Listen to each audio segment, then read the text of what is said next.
बड़ा सही है। उसको एगो डरिया तू के थमा दो, दोनों उंगली लेके खेलेगी। अब तुम ऐसा ही कर।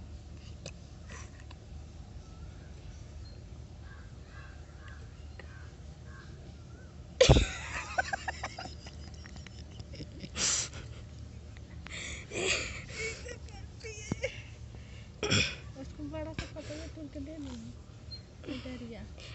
प्रांसी